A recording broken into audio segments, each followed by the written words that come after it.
All right, let's get right into it. We're here today not to learn some new business tactic, but to really question an old story. You know, the one we're all told to be the hero of our own lives. But what if that story, the one that feels so right, isn't actually a map to greatness? What if it's a cage? Wow, that's a pretty harsh take, isn't it? That's how some have described the most beloved story of all, the hero's journey.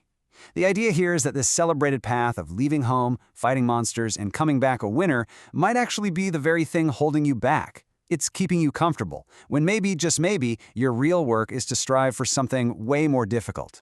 So before we can even talk about the alternative, we have to pull apart the path we think we know.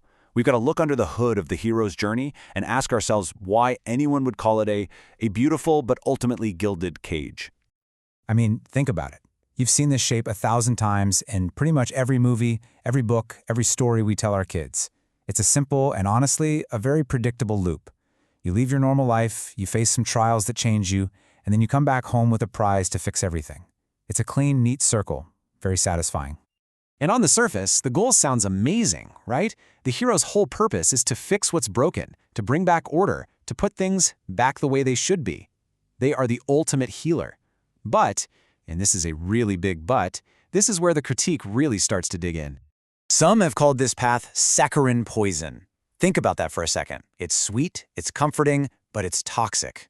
Why? Well, because its destination is always a return to safety. It's a story that teaches you to follow the map, listen to your mentors, and at the end of the day, fit right back into the herd. And here's the kicker. By focusing only on restoring the old world, the hero can never create a new one. And that brings us to the alternative, the creator's path. Now, this is not some comfortable loop, not at all. It's a tough, internal, and often lonely climb. And it doesn't start with a call to adventure from the outside world. It starts with a radical act of saying no from deep within. In this slide, this is where you really see the fork in the road.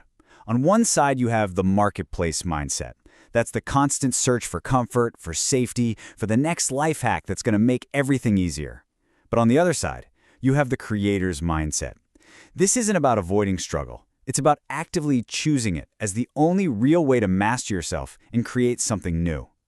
So, you know how the hero fights dragons and villains out in the world? Well, the creator's main battle, it's fought right here, inside your own head. The biggest enemies aren't monsters out there. They're the demons that live within your own soul. Let's meet them, shall we? First up, you've got the shadow, and you know this voice. We all know this voice. It's that little whisper in the back of your head that says, hey, just take it easy. You don't have to work so hard. Choose comfort. The very first job of the creator is to hear that voice and then to tell it to get lost. Next, you have to deal with the soothsayer. This is that cynical voice, maybe it's coming from someone else, maybe it's your own doubt, that just sneers at you and says, why are you even bothering? It's all pointless. In the end, none of this will matter. This is the voice that can completely paralyze you if you let it. And then you get to the final boss, the spirit of gravity. This is the big one. It's that heavy, soul-crushing feeling of futility that makes every single step feel impossible. But here's the thing. The creator doesn't just kill this beast. They have to learn to rise above it, to become lighter than it, to actually learn how to dance with it and find joy in the heart of the struggle. So after you've wrestled with all these inner demons, you reach this peak, a moment of real clarity. And here you face a huge choice.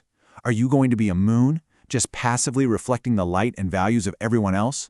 Or are you going to become a sun, generating your own light and forging your own values? And this is the absolute key takeaway. The creator doesn't go out into the world and find meaning. They forge it. They create it. And they do this through what Nietzsche called the will to power, which, by the way, isn't about dominating other people. It's about the relentless, internal struggle for complete and total mastery over yourself. And that leads us to the ultimate test, the question of eternal recurrence. And this one is for you personally. I want you to really think about this.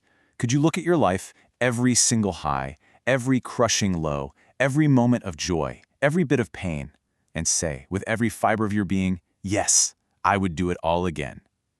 To be able to say that, well, that's the highest peak of the creator's path. So there you have it. Two profoundly different stories you can choose to live by. One circles back to heal the world as it is. The other climbs upward to create a world that has never been. Let's put them side by side one last time. And this table just lays it all out crystal clear. The hero's goal is restoration. Their enemy is outside of them, and their destiny is to come back to the fold. The creator's goal is creation itself. Their enemies are inside, and their path is a never-ending journey of self-mastery. The hero's greatest virtue is service. The creator's is the raw courage to make your own meaning. So we're going to leave you with this one final question. In your career, in your life, right now, what is the role you're being called to play? Is it to mend what's broken? To restore what's been lost? To be the healer? Or is it to smash old ways of thinking? To build what no one has ever seen before? To be the trailblazer? The story you choose, that's going to define everything.